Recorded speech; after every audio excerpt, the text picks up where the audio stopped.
Cell के cytoskeleton की ही series में हमने एक पढ़ लिया माइक्रोट्यूब्यूल्स। साइटोस्केलेटन जो होता है वो प्रोटीन कॉम्प्लेक्स है सेल के अंदर। एक सेल के अंदर, सेल सपोज एक सिटी है, तो उसके अंदर बहुत सारे रोड हैं, कुछ नेशनल हाईवे, कुछ स्टेट हाईवे, जो बहुत सारी ऑर्गेनलीज के ऊपर से भी पास होते हैं और इंटरलिंक है आपस में भी। इनका मेन काम सेल को शेप देना था साइटोस्केलेटन का। हमने एक साइटोस्केलेटन पढ़ा माइक्रोट्यूब्यूल, जो इंपॉर्टेंट थे मेनली। एक तो सेल डिवीजन के दौरान सेंट्रोसोम्स जो होते हैं वो स्पिंडल फाइबर्स बनाते हैं, तो सिंगलेट स्पिंडल फाइबर या माइक्रोट्यूब्यूल्स। जो मोटाइल सेल्स होती हैं उनमें फ्लैजिलेटेड बॉडी भी माइक्रोट्यूब्यूल्स बनाते थे, ठीक है। और ये कुछ रोल थे पर्टिकुलरली माइक्रोट्यूब्यूल्स के। और साइटोस्केलेटन के तो बहुत सारे रोल्स थे जो हमने डिस्कस करे थे, कि वो जंक्शंस बनाने में भी हेल्प करता है। जैसे कि आज जो हम पढ़ेंगे एक्टिन फिलामेंट, वो सेल एडिशन मॉलिक्यूल के साथ अटैच होकर बाहर जंक्शन बनाने का काम करता है, एक सेल टू सेल बीच में और एक सेल टू ईसीएम के बीच में। तो पर्टिकुलरली दूसरे तरह का फिलामेंट जो इंपॉर्टेंट फिलामेंट है या फाइबर है वो हम डिस्कस करेंगे।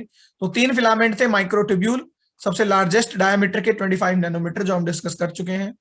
इंटरमीडिएट फिलामेंट होते हैं जो लगभग 10 नैनोमीटर के होते हैं, 8 से 12 रेंज होती है। और सबसे छोटे माइक्रोफिलामेंट्स,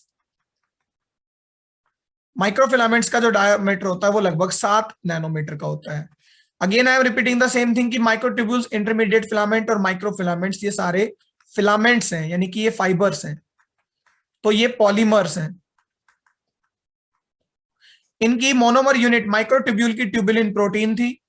आज जो हम पढ़ेंगे माइक्रोफिलामेंट्स जिन्हें एक्टिन भी कहते हैं, उनकी यूनिट जो है वो एक्टिन है।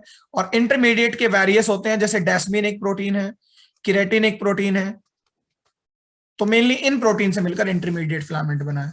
तो माइक्रोफिलामेंट सबसे छोटे डायमीटर के जो फिलामेंट है वो एक्टिन प्रोटीन से बने होते हैं। अबंडेंटली होते कहां है? माइक्रोट्यूब्यूल तो सेंट्रोसोम पर होते थे, फ्लैजिला में होते थे, ठीक है, जैसे कि बेसल बॉडी में या सेंट्रियोल्स में। लेकिन actin filament just plasma membrane के नीचे इस तरह से अरेंज होते हैं।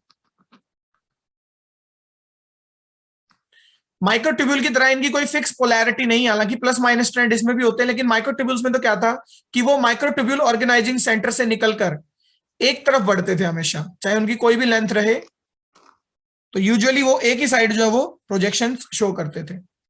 जबकि एक्टिन फिलामेंट एक तरह से सर्कुलर है, पूरी प्लाज्मा मेम्ब्रेन के साथ फैला हुआ है।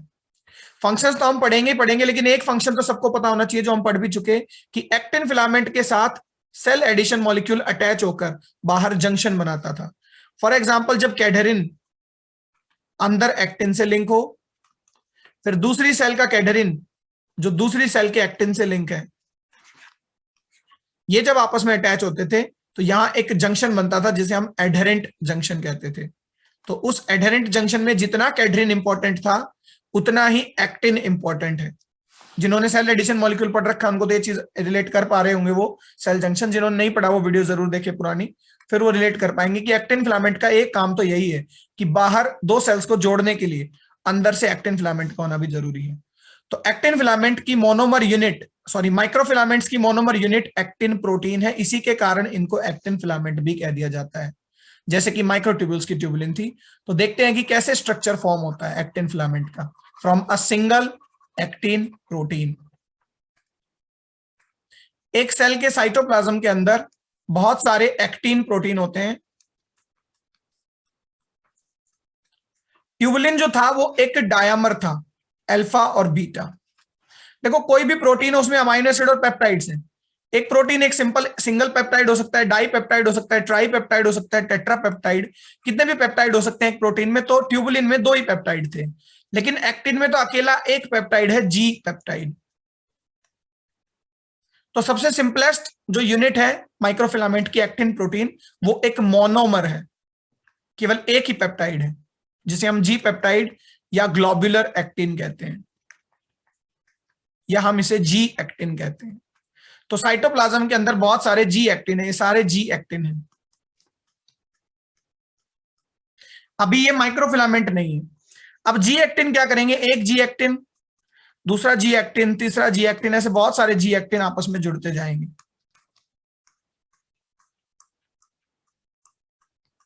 माइक्रोट्यूब्यूल की बजाय इसकी ऑर्गेनाइजेशन बहुत सिंपल है। सारे ग्लोबुलर जी एक्टिन आपस में जुड़ गए तो ये एक सिंपल सा फिलामेंट बन गया। अब इसे हम जी एक्टिन नहीं, अब हम इसे कहेंगे एफ एक्टिन।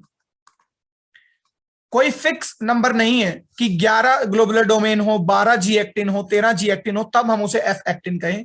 केवल 2 जी एक्टिन है, यानी कि 2 ग्लोबुलर यूनिट भी होती तो भी एफ फिलामेंटल एक्टिन है, 3 होती तो भी एफ एक्टिन है, 4 होती तो भी एफ एक्टिन है, लेकिन अगर एक ही जी है तो ये जी एक्टिन मोनोमर ही है। तो जी एक्टिन मोनोमर आपस में जुड़ जुड़कर जब बहुत सारे सीक्वेंस करके फिलामेंट बना लेते हैं तो उसको हम एफ एक्टिन कहते हैं। तो जी एक्टिन सबसे छोटी यूनिट है, फिर आते हैं एफ एक्टिन। अब एफ एक्टिन अपने आप में एक माइक्रोफिलामेंट है, चाहे उसकी लेंथ कितनी भी लॉन्ग रहे। एक एफ एक्टिन अपने आप में एक प्रॉपर माइक्रोफिलामेंट है, चाहे वो 10 जी एक्टिन लॉन्ग हो, चाहे वो हजारों जी एक्टिन लॉन्ग हो।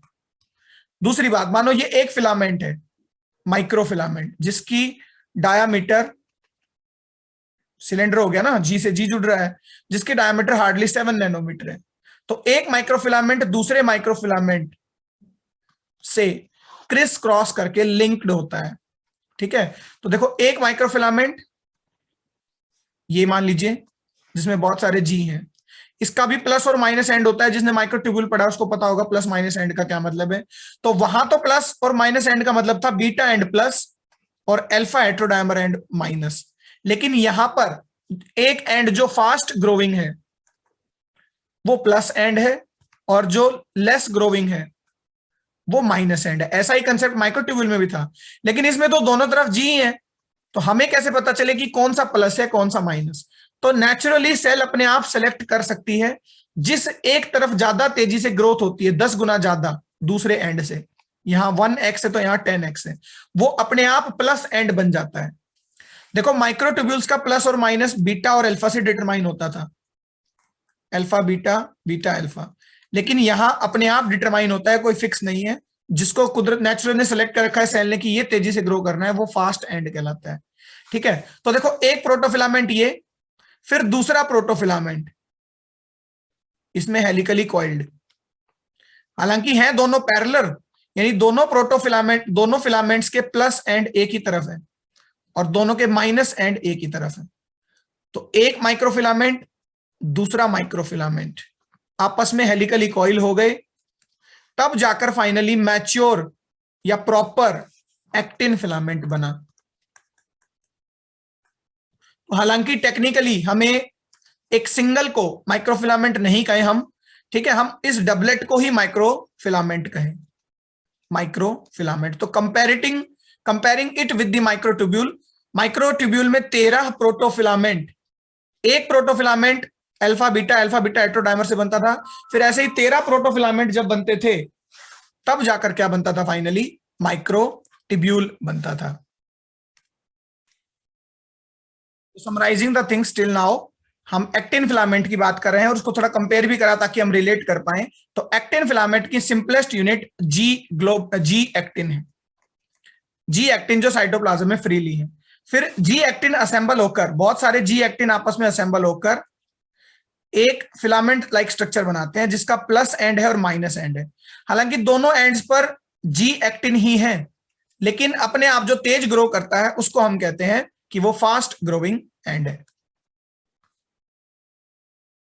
तो ये सिंगल जो फिलामेंट है, एक सिंगल फिलामेंट, इधर भी जी इधर भी जी, ऐसा ही एक और फिलामेंट, इधर भी जी एंड इधर भी जी एंड प्लस प्लस, हालांकि है पैरेलल, ये आपस में क्रॉस करके एक हेलिकल स्ट्रक्चर बना के फाइनली जो प्रॉपर, जिसमें 2 फिलामेंट्स हैं, जो ये प्रॉपर स्ट्रक्चर बनता है, ये माइक्रोफिलामेंट या ये एक्टिन फिलामेंट कहलाता है।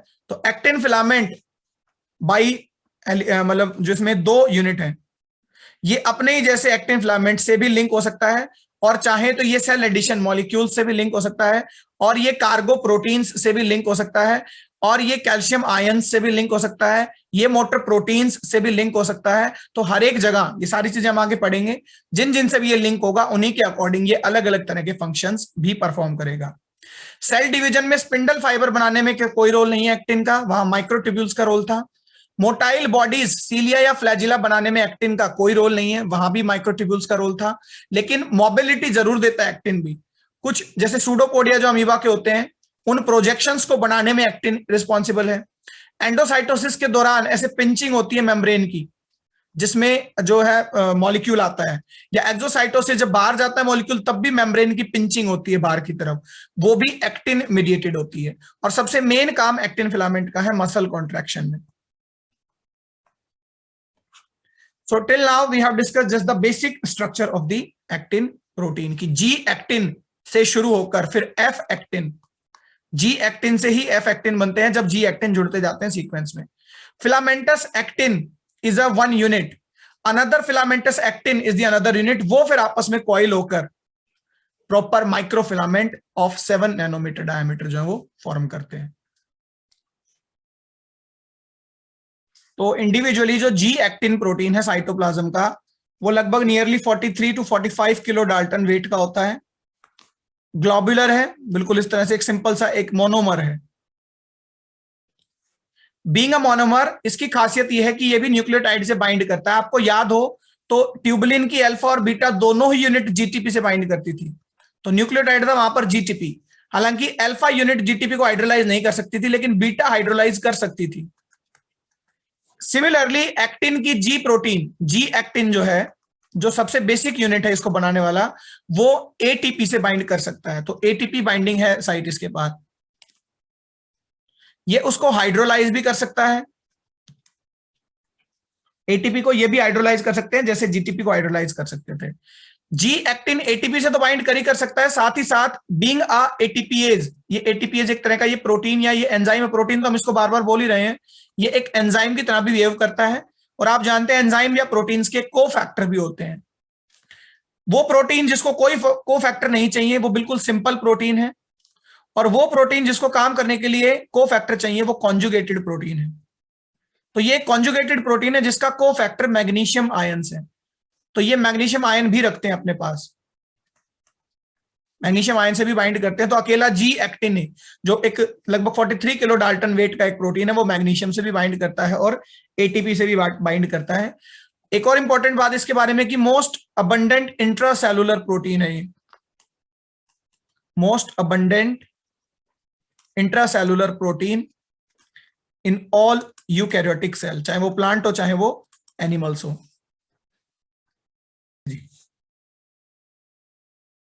ओके, तो एक्टिन जो है ये मोस्ट अबंडेंट प्रोटीन है, ये हम डिस्कस कर रहे थे। तो एक्टिन जो होते हैं जी एक्टिन, फाइनली वो एफ एक्टिन फॉर्म करते हैं। दो एफ एक्टिन्स, दो फिलामेंटस एक्टिन्स वेरिंग लेंथ के, अलग अलग लेंथ के, कुछ भी लेंथ हो सकती है, वो मिलकर बनाते हैं एक माइक्रो फिलामेंट। तो ऐसे करके फाइनल देखियो, एफ एक्टिन को माइक्रोफिलामेंट नहीं कहेंगे, मैंने एक प्लेस पर कह दिया था कि एफ एक्टिन्स को हम माइक्रोफिलामेंट कह सकते हैं, एक एफ एक्टिन को हम नहीं कहेंगे, दो एफ एक्टिन्स को हम माइक्रोफिलामेंट कहेंगे जब वो दोनों एसोसिएशन में आ चुके होंगे। अच्छा, फाइनली जब पूरा माइक्रोफिलामेंट बन जाएगा तो उसी की भी दो पोलैरिटी रहेंगी, ये एक एफ फिलामेंट है क्रॉस लिंक्ड पैरेलली,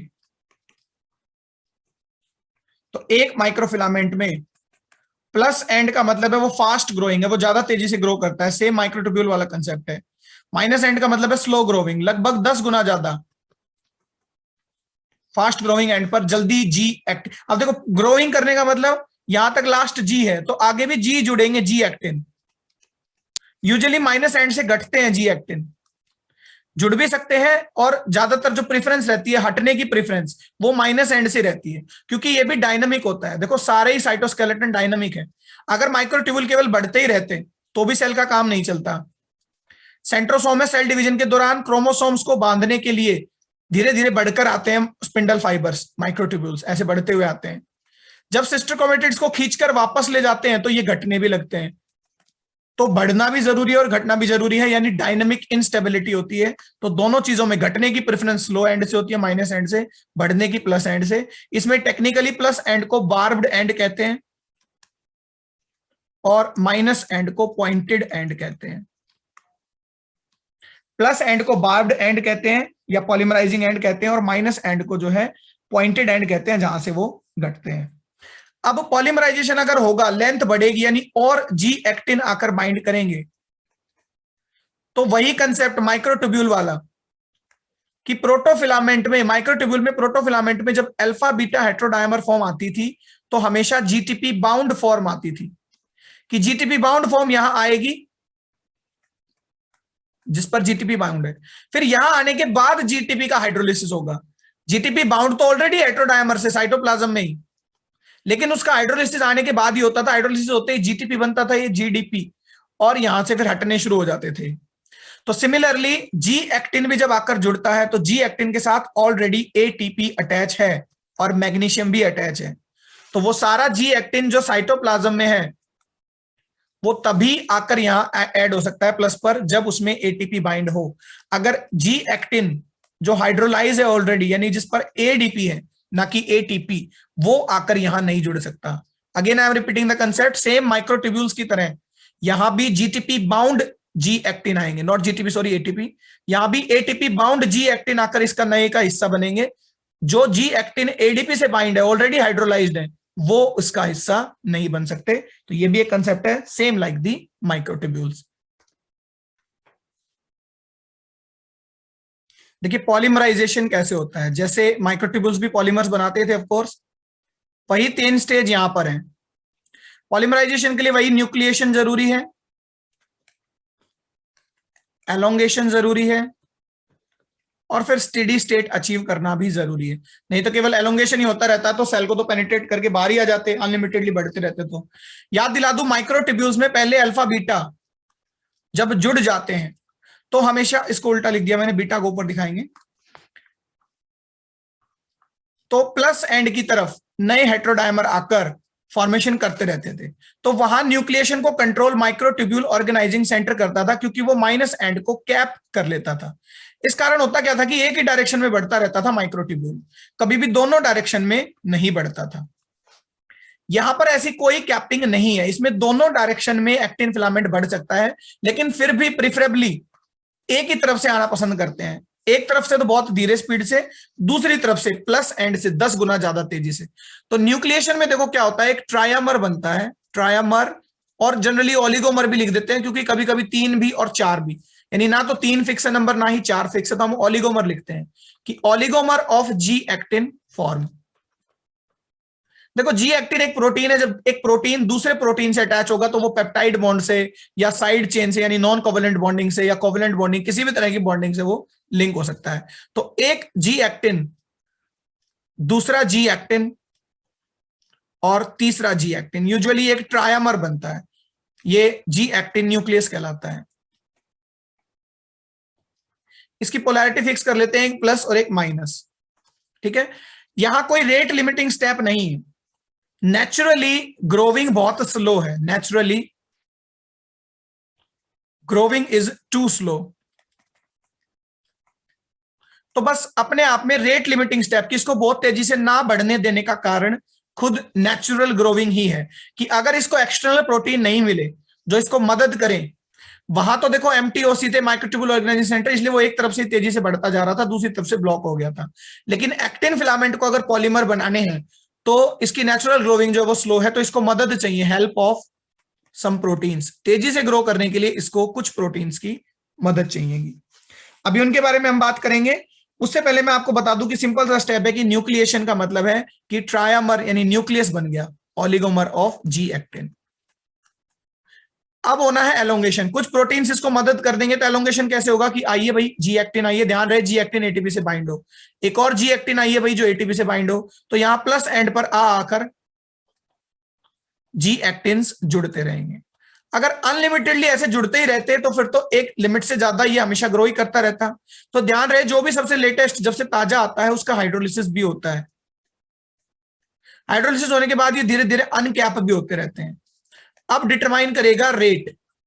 अगर हाइड्रोलिसिस का रेट, एटीपी टूटने का रेट बहुत तेज है और पॉलीमराइजेशन का रेट स्लो है, जीटीपी टूट ज्यादा तेजी से रहे हैं, इसका मतलब टूटते ही ये यहां से अलग हो जाएगा सेपरेट। अगर टूटने का रेट बहुत तेज है और जुड़ने का धीरे है तो एक्टिन फिलामेंट की लेंथ डिक्रीज होगी। ये सब रिलेट कर पाएंगे, इसमें कोई रॉकेट साइंस नहीं है। कि अगर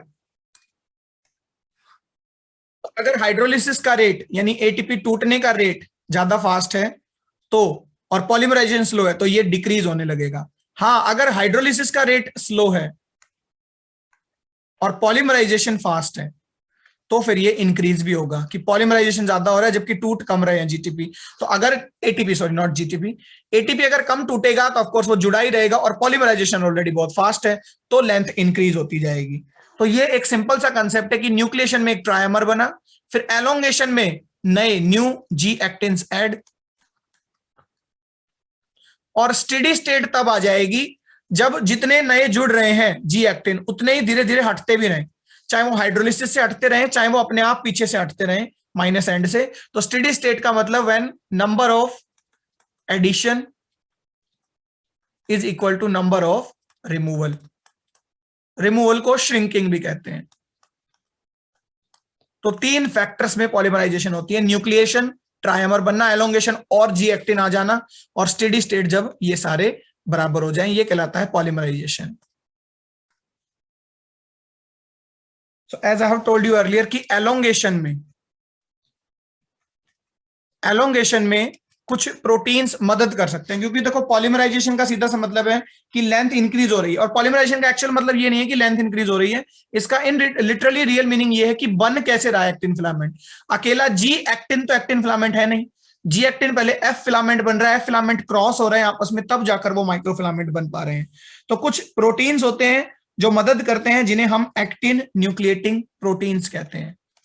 एक्टिन न्यूक्लिएटिंग प्रोटीन्स, वो जो नींव रख रहे हैं, वो जो बेस है न्यूक्लिएशन का, उन्हें हम एक्टिन न्यूक्लिएटिंग प्रोटीन्स कहते हैं।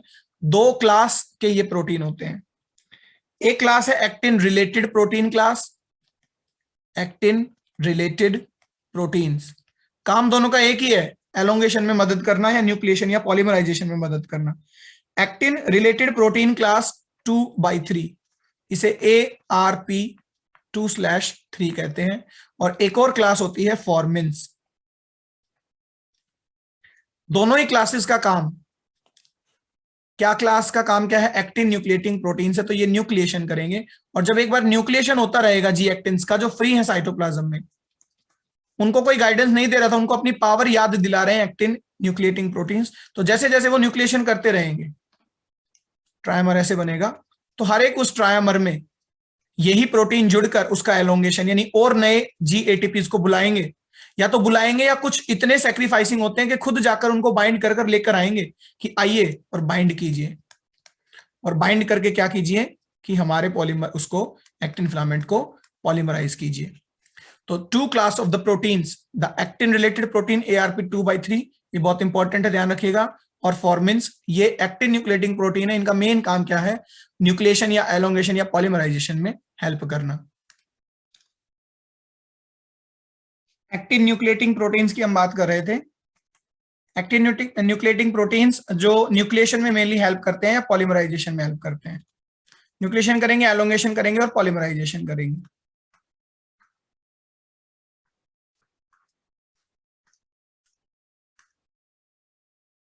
तो 2 क्लास हमने पढ़ी थी एनपी की, एक तो ARP2/3 और एक फॉर्मिन्स। जो ARP2/3 होते हैं, ये एक प्रोटीन कॉम्प्लेक्स है, एक पूरा प्रोटीन कॉम्प्लेक्स है जिसमें लगभग 7 प्रोटीन्स होते हैं, नियरली 7 प्रोटीन्स। और इनका वेट जो होता है ये 220 किलो डाल्टन होता है। तो वो 7 प्रोटीन कौन कौन से हो सकते हैं, इसमें एक तो मेनली ARP2 प्रोटीन है, एक ARP3 प्रोटीन है, ठीक है, एक्टिन रिलेटेड प्रोटीन, इसका फुल फॉर्म मैंने बताया था अभी। क्योंकि 2 मेन प्रोटीन यही है, ARP2 और ARP3, इसलिए इसको ARP2/3 प्रोटीन कॉम्प्लेक्स कहते हैं। इसके अलावा कुछ और प्रोटीन भी हैं, जैसे ARPC1, ARPC2, ARPC3, ARPC4 और ARPC5। तो ऐसे करके लगभग 7 प्रोटीन्स का ये पूरा कॉम्प्लेक्स है, और ये एग्जिस्टिंग माइक्रोफिलामेंट से बाइंड करता है और बाकी फिर नए माइक्रोफिलामेंट्स बनाने में हेल्प करेगा, यानी ये एलोंगेशन और न्यूक्लिएशन करेगा, यही तो इसका काम है। और कैसे करेगा स्पेसिफिक, ये बहुत इंपॉर्टेंट है, काफी बार पूछा जाता है कई सारे एग्जाम्स में भी, MSc एग्जाम्स में भी आप इसको एक्टिन में लिख सकते हैं। ये 70 डिग्री एंगल पर मदर एक्सिस से न्यू माइक्रोफिलामेंट्स को ज्वाइन कराएगा। ये न्यू माइक्रोफिलामेंट्स को ज्वाइन कराएगा 70 degree mother microfilament mother axis से। देखते हैं इसका मतलब क्या है। मानो ये एक एफ फिलामेंट है, या क्रॉस वाला ही ड्रॉ करते हैं हम, पूरा एक्टिन फिलामेंट ड्रॉ करेंगे अभी।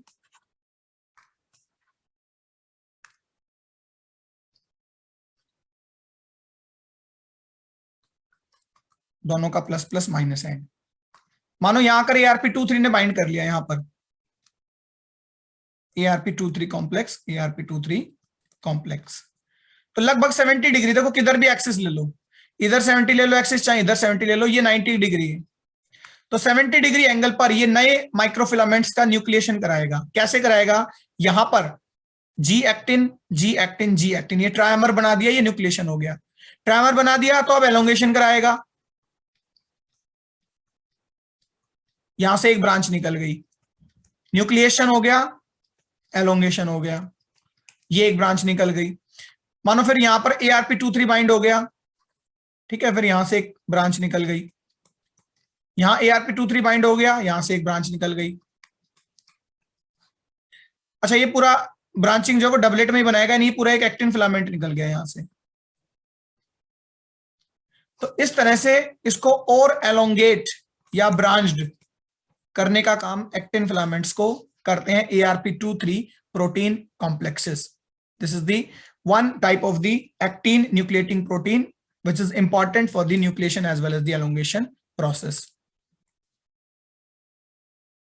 देखो जो हमारा ARP23 कॉम्प्लेक्स है, जो खुद काफी सारे प्रोटीन से बना है, हमने एग्जैक्टली वर्क भी पढ़ लिया कि ये वर्क करता क्या है। इनको भी एक्टिवेट होने के लिए न्यूक्लिएशन प्रोमोटिंग फैक्टर्स चाहिए। न्यूक्लिएशन प्रमोटिंग फैक्टर्स, तो ये एक तरह के ट्रांसक्रिप्शनल फैक्टर है केवल, यानी एक तरह का ये जो है जीन है, ये हम कह सकते हैं। ये जीन स्पेसिफिकली रिक्वायर है इस प्रोटीन को बनाने के लिए। अच्छा, इस प्रोटीन कॉम्प्लेक्स को बनाने के लिए पहले तो प्रमोटिंग फैक्टर होंगे, तब ये प्रोटीन बनेंगे, और ये प्रोटीन बने रहेंगे तो काम क्या होगा? न्यूक्लिएशन। तो यहां कुछ कंफ्यूजिंग नहीं है कि एक्टिन न्यूक्लिएटिंग प्रोटीन्स मिलकर हम किनको, फॉर्मिन या ARP, सबको हम एक्टिन न्यूक्लिएटिंग प्रोटीन्स कह सकते हैं। उसमें भी स्पेसिफिकली ARP23 प्रोटीन कॉम्प्लेक्स का प्रमोटिंग फैक्टर्स को हम NPF कहते हैं, न्यूक्लिएशन प्रमोटिंग फैक्टर। तो न्यूक्लिएशन प्रमोटिंग फैक्टर का एग्जांपल है WASP, WASP। ये आगे आप जब हम सेल सिग्नलिंग पढ़ेंगे डिटेल में, वहां भी ये चीजें आएंगी। और वेव, तो केवल इसमें आप इतना याद रख सकते हैं कि ये दो प्रमोटिंग फैक्टर हैं, वास्प और वेव। वास्प को हम कहते हैं विस्कॉट एल्ड्रिक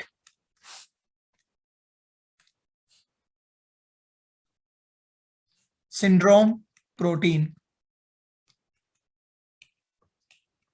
ठीक है। और wasp family work protein homologous जो प्रोटीन्स हैं उन्हें हम वेव कहते हैं। तो इतना हम डिटेल में अभी नहीं पढ़ेंगे, हम सेल सिग्नलिंग में ज्यादा पढ़ते हैं। इनका काम और भी प्रोटीन्स को एक्टिवेट करना है, but right now as a nucleation promoting factor हम इतना पढ़ेंगे कि इन प्रोमोटिंग फैक्टर्स का काम एटलीस्ट एक हमारा प्रोटीन क्या, ARP23, इसको एक्टिवेट करना है। तो ARP23 को काम करने के लिए न्यूक्लिएशन प्रोमोटिंग फैक्टर्स चाहिए, फॉर एग्जांपल वास्प और वेव। वास्प और वेव और भी प्रोटीन्स को एक्टिवेट करते हैं, जैसे कि CDC43, 42, जो सेल साइकिल में काम आते हैं। तो being a transcriptional factor or the nucleation or the factors, they are right now acting as a nucleation promoting factor. How they are nucleating the actin filament? By activating the ARP2/3, and ARP23 itself is promoting the elongation or the nucleation, so that the activated actin nucleation proteins can be activated, or it will form, or it will elongate the actin filaments.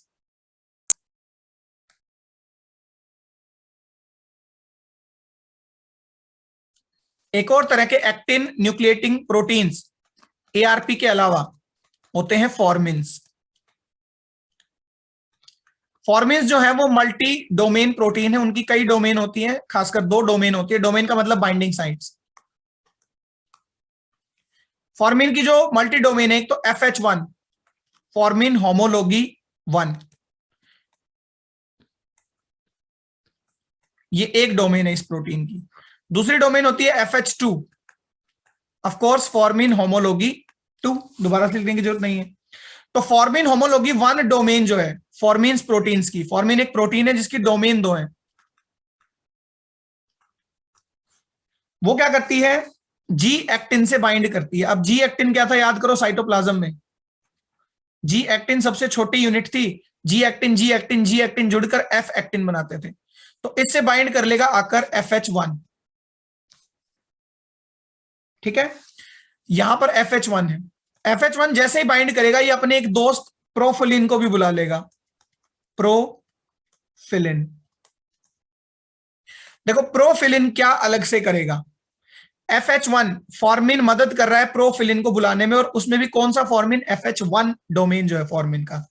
यहां ट्राया nucleus बन गया जी जी जी, चलो nucleation हो रखा है, अब नए जी आकर यहां जुड़ने हैं।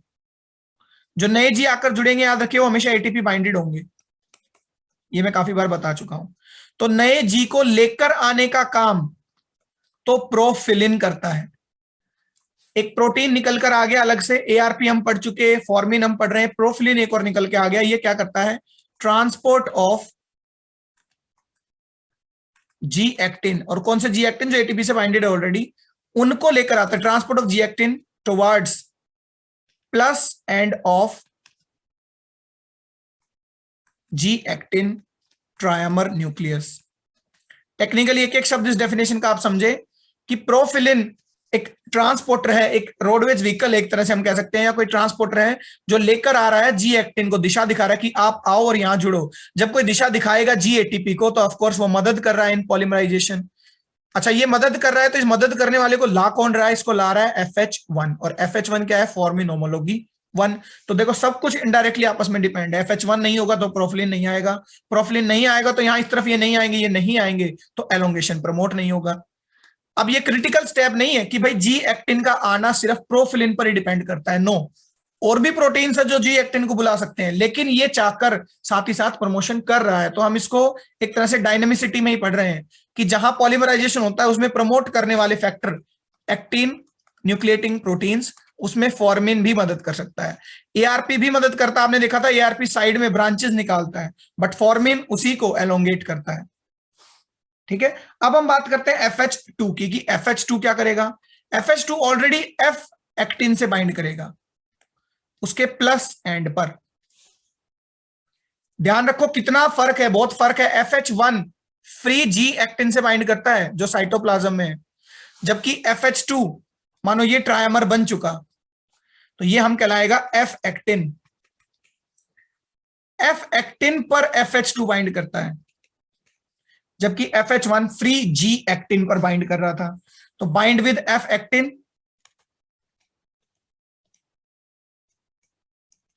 और इसको एलोंगेट करेगा। ठीक है, और फिर इसको यहां से मानो यहां पर FH2 है तो और नए जी ATP फॉर्मेलिन ले ही आएगा प्रोफिलिन, तो इस तरह से ये एलोंगेशन होती रहेगी। तो फॉर्मिन की दोनों डोमेन, एक FH1 डोमेन एक FH2 डोमेन, अपना अपना काम करती है। पहले FH1 जी एक्टिन को लेकर आती है, फिर उसी फॉर्मिन की FH2 डोमेन इसको आगे एलोंगेट कराती है। तो ये थे ANP actin nucleating proteins, the ARP23 and the formins. देखिए एक्टिन फिलामेंट तो जो है ऑलमोस्ट कंप्लीट ही। एक्टिन फिलामेंट का एक मोटर प्रोटीन और होता है मायोसिन। ह्यूमन फिजियोलॉजी में मसल कॉन्ट्रैक्शन में एक्टिन फिलामेंट का बहुत रोल होता है। ठीक है, इनको मायोसिन एक मोटर प्रोटीन है। मोटर प्रोटीन वो होते हैं जो अपने फाइबर पर चलते हैं। हमने माइक्रोट्यूब्यूल में मोटर प्रोटीन पढ़े थे, काइनेसिन और डाइनिन। हमने एक वीडियो भी देखा था कि ये माइक्रोट्यूब्यूल का सिलेंडर है मान लीजिए, ठीक है, तो इस पर कार्गो है, चाहे वो रेट्रोग्रेड पाथवे हो यानी माइनस एंड की तरफ हो, चाहे वो एंटेरोग्रेड हो यानी पॉजिटिव एंड की तरफ हो। तो पॉजिटिव एंड की तरफ जाने वाले काइनेसिन्स और नेगेटिव एंड की तरफ आने वाले डाइनिन्स, ये हमारे मोटर प्रोटीन थे। सिमिलरली एक्टिन फिलामेंट का भी एक मोटर प्रोटीन होता है मेनली, और मायोसिन होता है। Myosin is a motor protein of the actin filaments. तो ये भी वही काम करेगा कि अपने फाइबर एक्टिन फिलामेंट या माइक्रो फिलामेंट्स पर ये वॉक करेगा और वॉक करके जो है डिफरेंट फंक्शंस को ये परफॉर्म करेगा। मायोसिन मेनली मसल कॉन्ट्रैक्शन में भी हेल्प करता है कि देखो मसल सेल्स के बीच में मानो ये एक एक्टिन फिलामेंट है, ये दूसरा एक्टिन फिलामेंट है, ठीक है, ये एक्टिन फिलामेंट्स हैं, यहां बीच में मायोसिन है, ये मायोसिन है।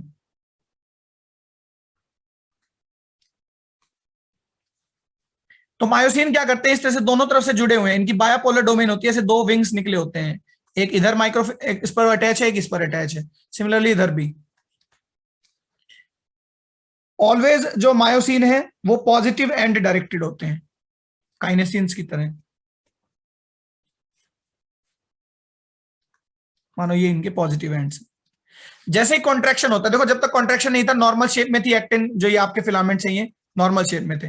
अब जैसे ही कॉन्ट्रैक्शन होगा तो इन मसल्स को खिंचाव होगा, ये अंदर की तरफ आएंगी। कॉन्ट्रैक्शन होने पर ये मसल्स अंदर की तरफ खींचेंगे इस तरह से, दीज साइड्स। स्ट्रेच होने पर, अब ये मोटर प्रोटीन है, ध्यान से देखिए, ये मोटर प्रोटीन ये एक्टिन फिलामेंट्स को इधर आराम से मूव करा लेगा, खुद मूव करके। तो ये एक तरह का मोशन है, देखिए ऐसे कि पहले फोर्स ऑफ कॉन्ट्रैक्शन नहीं था,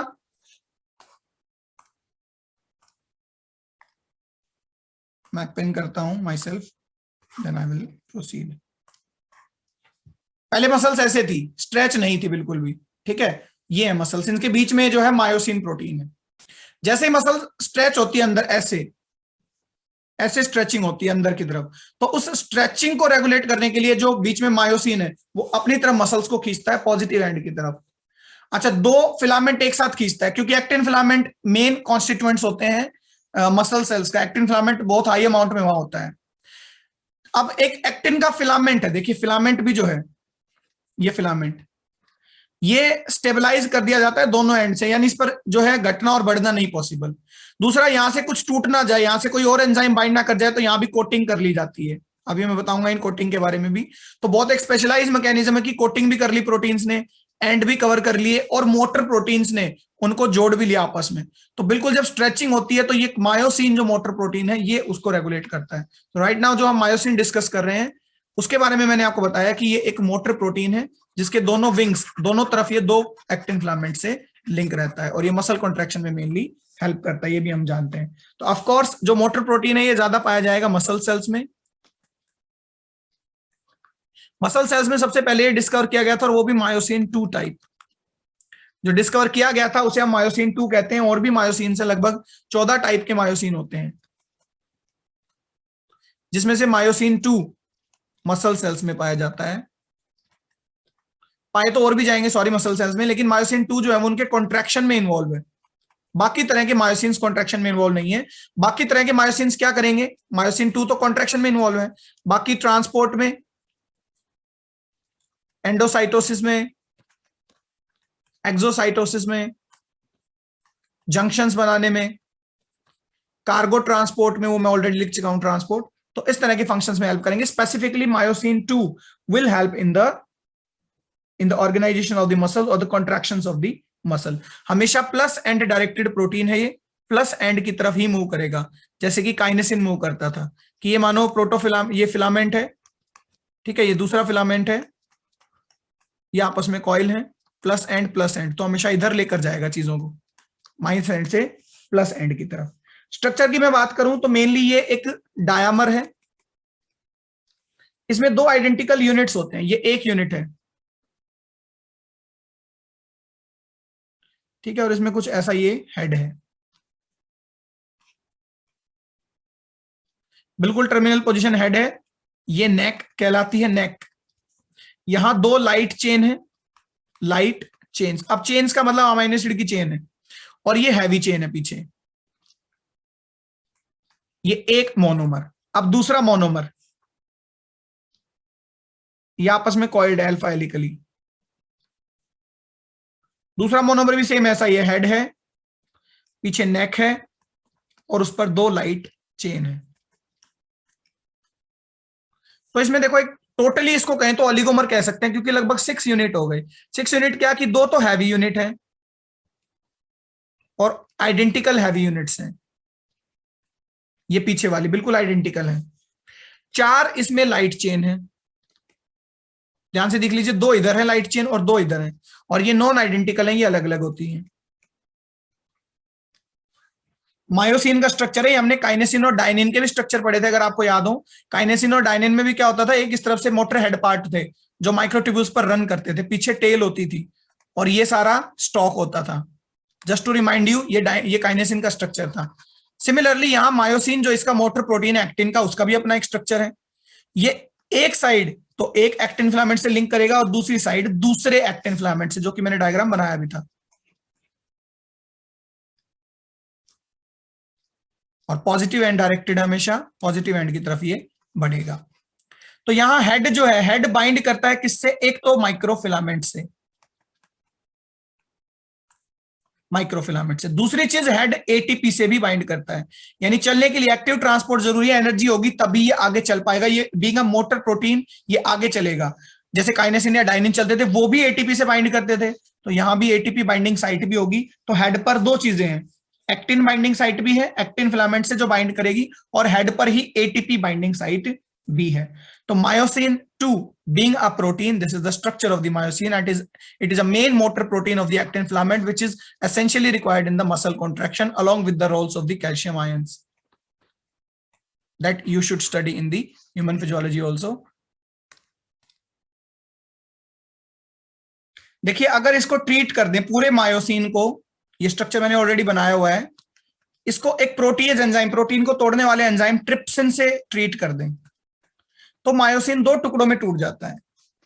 एक लाइट मीरोमाइसिन, लाइट मीरोमाइसिन, एक माइसिन प्रोटीन बेचारा दो टुकड़ों में टूट गया, क्लीव हो गया, जब उसको ट्रिप्सिन से ट्रीट किया। Trypsin is a protease, protein breaking proteins. Light meromyosins और हैवी मीरोमाइसिन्स, ठीक है। लाइट मीरोमाइसिन में जो है वो हमारा हेलिकल पोर्शन, ये टेल पोर्शन आ जाएगा सारा, ये ऐसे कट जाएगा यहां से, ये लाइट मीरोमायोसिन है, और ये बचा हुआ हैवी मीरोमाइसिन है। तो दो टुकड़ों में तोड़ दिया गया, लाइट मीरोमाइसिन और आगे ये हैवी मीरोमाइसिन। अगर हम हैवी मीरोमाइसिन को भी ट्रीट कर दे पैपेन से, केवल हैवी वाले को, पैपेन एक प्लांट बेस्ड एंजाइम है जो प्रोटीएज का ही काम करता है, यानी उसको फर्दर तोड़ने का काम करेगा। तो फर्दर तोड़ने में भी जो ऑलमोस्ट ये पोर्शन है, ये लाइट चेन वाला पोर्शन, ये अलग, नॉट लाइट चेन एग्जैक्टली मैं कहूं तो लाइट चेन तो उसी में जाएंगे भाई। लाइट चेन से पीछे का थोड़ा सा ये जो बचा हुआ पोर्शन है, कुछ पोर्शन ऑफ टेल जो बच गया था, ये यहां से कटा था पहले, तो ये लाइट रीजन या जो माइनर रीजन, और एक और जिसमें ये सारा हेड आएंगे दोनों, both head as well as light chains भी आ जाएंगे। तो फर्दर क्लीव करने पर S1 और S2, ये S2 रीजन कहलाएगा, ये S1 रीजन कहलाएगा। अगेन रिपीटिंग द कंसेप्ट कि मायोसिन को तोड़ दे हम ट्रिप्सिन से, तो दो पार्ट होते हैं, लाइट मीरोमाइसिन पीछे यहां तक, और हैवी मीरोमाइसिन। हैवी इसलिए क्योंकि इसमें मोटर डोमेन्स हैं जो चिपकने का काम करती है माइक्रोफिलामेंट्स के साथ। हैवी मीरोमाइसिन को भी अगर ब्रेक डाउन कर दिया जाए पैपेन से ब्रेक डाउन हो सकता है, तो S2 tail part, this one यहां तक, और S1 हेड पार्ट, इनके अंदर ये क्लीव हो जाता है। तो कई तरह के मायोसिन्स पाए जाते हैं, मैंने बताया 14 टाइप के मायोसिन हैं, जिसमें से मायोसिन 2 मसल कॉन्ट्रैक्शन में हेल्प करता है। बाकी सभी मायोसिन्स इन सब फंक्शंस में, ट्रांसपोर्ट में, एंडोसाइटोसिस में, कार्गो ट्रांसपोर्ट में, एक्सोसाइटोसिस में, फैगोसाइटोसिस में, मेम्ब्रेन पेंचिंग में, या एक्सटेंशंस ऑफ द सूडोपोडिया में, मेम्ब्रेन की एक्सटेंशंस में। कुछ स्पेशल ऑर्गेनिजम्स होते हैं जो प्लाज्मा मेम्ब्रेन को ही जो है स्पेशल स्ट्रक्चर बनाकर इसको मोबिलिटी के लिए काम करते हैं। सूडोपोडिया इसीलिए कहा गया है कि वो एक तरह के फाल्स ऑर्गन है जो फ्लैजिला या सीलिया नहीं है और मोबिलिटी के काम आते हैं, तो उन सब चीजों में काम आएंगे। बस एक एक्सेप्शन और याद रखना है, myosin 6। Myosin 6 is negative and directed myosin, otherwise all remaining 13 type including the myosin 2 also, every myosin is positive and directed motor protein. So it is about the myosin, the important motor protein of the actin filament.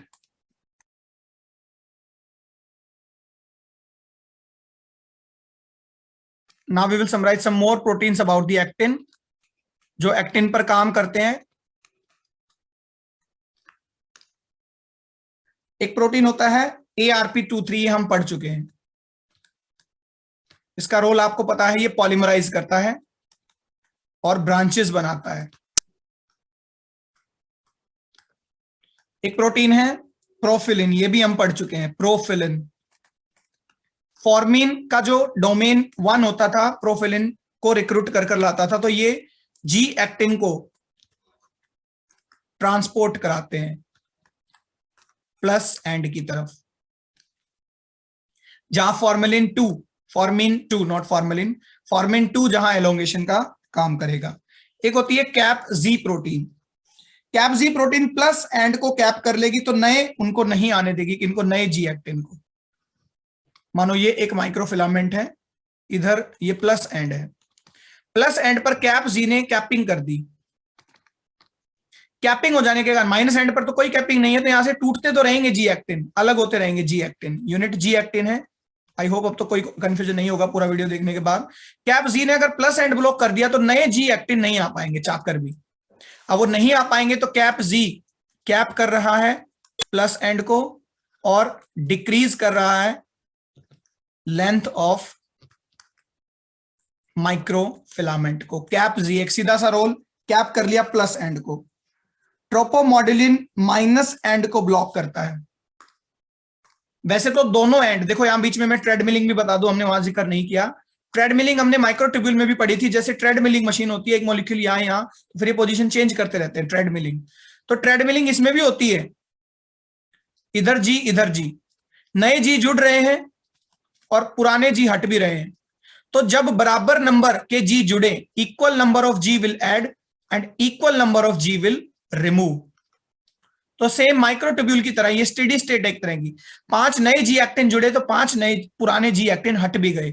ये treadmilling कहलाती है, जो equal number बराबर length रखती है microfilament की। अब depend करता है कि अगर ब्लॉक माइनस कर दें तो केवल ऐड होता रहेगा, इंक्रीज हो जाएगा। ब्लॉक प्लस एंड कर दे जैसे कि कैप जी ने किया था तो लेंथ डिक्रीज होती रहेगी। तो ट्रोपोमोडुलिन जो है, ट्रोपोमोडुलिन वो माइनस एंड कैप कर लेता है। अब भाई माइनस एंड कैप हो जाएगा तो हटेंगे तो नहीं, हटेंगे नहीं लेकिन जुड़ते रहेंगे। तो ट्रोपोमोडुलिन इंक्रीज करता है लेंथ को, जस्ट कॉन्ट्राडिक्टरी और अपोजिट टू द कैप जी। और एक होते हैं ट्रोपोमायोसिन, ट्रोपोमायोसिन। ट्रोपोमायोसिन स्पेशल, देखो प्रोफिलिन और ARP23 तो हम पढ़ ही चुके हैं, 2 मैंने और बताए नहीं, उनको समझना बिल्कुल इजी है। ट्रोपोमायोसिन जो है वो साइड ब्लॉक करके स्टेबल बनाते हैं फिलामेंट्स को, कि मानो ये एक माइक्रोफिलामेंट है, ये इधर प्लस एंड माइनस, यहां बीच बीच में जी एक्टिन से बहुत सारे G actin G actin G actin and so on at the every and. तो ये साइड्स को ब्लॉक कर लेंगे ऐसे कई कई जगह से, 1 2 3। ये क्या करते हैं, ये है ट्रोपोमायोसिन। ये प्लस या माइनस एंड कैप नहीं कर रहे, ये कैप कर रहे हैं साइड्स को, they are capping the sides of the actin filaments. अब जो चीज मैं आपको मसल कॉन्ट्रैक्शन में बताना चाह रहा था वो मैं यहां बताता हूं, कि जब मसल कॉन्ट्रैक्शन में एक्टिन फिलामेंट इन्वॉल्व होते हैं ना, ये एक्टिन फिलामेंट्स हैं, इनके बीच में मायोसिन है।